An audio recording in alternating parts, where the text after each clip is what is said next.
Hey, I'm Donald Bell for Cool Tools, and in this video, I'm going to be talking about a glue that some of you have never heard of, and a lot of you are totally obsessed with, talking about E6000. I'm going to show you why it's cool, and for the rest of you that are already die-hard fans, I'm going to show you a bunch of options that you've probably never seen before. So if you want to check out any of these options, you can find links to them down here in the description. Now, right off the bat, I want to let you know that this is not a sponsored video. I personally dropped around $80 on every useful variation of E6000 I could find. Selfishly, I needed to replace my old tube, but I figured it would be a good excuse to see if there's another version of this stuff that I should be ordering instead. The short answer is that there are a ton of variations on E6000 worth knowing about, plus a few that are a little stupid. Let's start off with the tube that most of us are familiar with. Clear E6000 in a 3.7 ounce tube.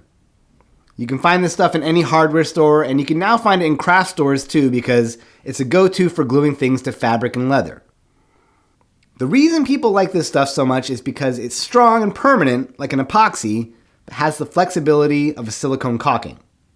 If I want to get something down quick, I go for my hot glue gun or some super glue, but if I want to make a lasting permanent bond, I reach for this because it doesn't get brittle. But this particular tube design has its drawbacks. One is that it tends to dry out before you reach the end of the tube. And two is that the thick glob coming out of here is hard to work with and tends to smear around the threads of the opening, sealing it shut or making it impossible to put the lid back on.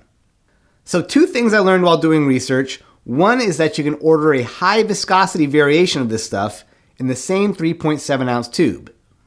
It looks like this tube but says high viscosity on the side.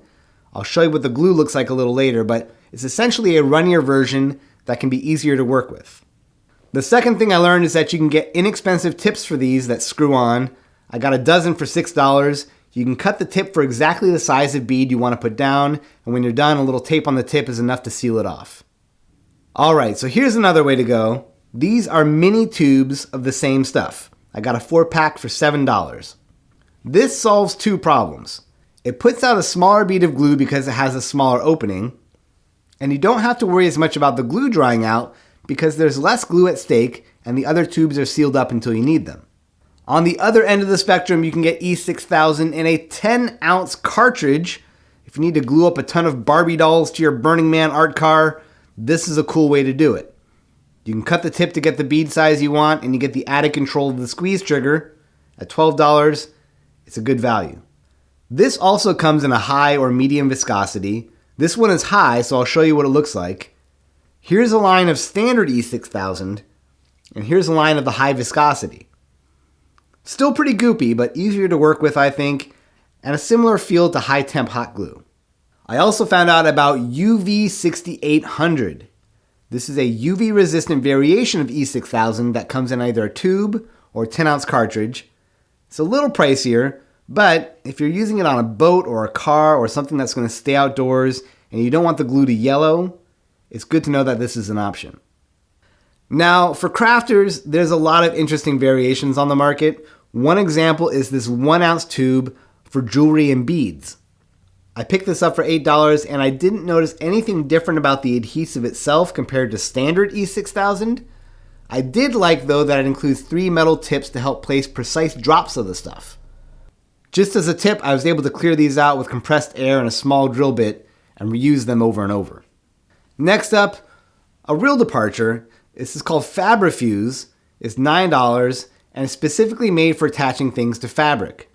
It's definitely a different formulation from typical E6000. As an experiment, I tried using it for gluing up a 3D printing project, and it didn't work at all. But to be fair, it doesn't list plastic as a compatible material. It did work great for gluing up a patch onto my jacket, but if you're hoping to use this for wearable electronics or LEDs, I'd stick with the original stuff. I also couldn't resist checking out a E6000 spray. Again, don't let the brand name fool you. This is a different formulation that's probably best suited for collages and crafts. It doesn't put out a fine mist like a 3M Super 77, but it's also not as stinky. It could be a great fit for some project, but it's not a great fit for what I'm doing at the moment. Finally, just to bring us back to the original that I know and love, here's one last variation that I didn't know about. E6000 Black. As some of you know, I'm a fan of black hot glue, and I have a dedicated glue gun just for that stuff.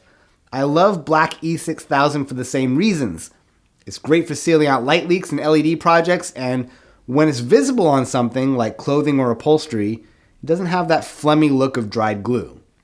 So, the big takeaways in my journey into E6000 options: 1, you can get it in black. 2, you can get a high viscosity option. 3, you can get disposable tips for better control. And 4, you can get small tubes to fight against dry out. I hope that was helpful. You can find Amazon links to everything down in the show notes. And remember, you can find thousands of recommended tools like these at cool-tools.org.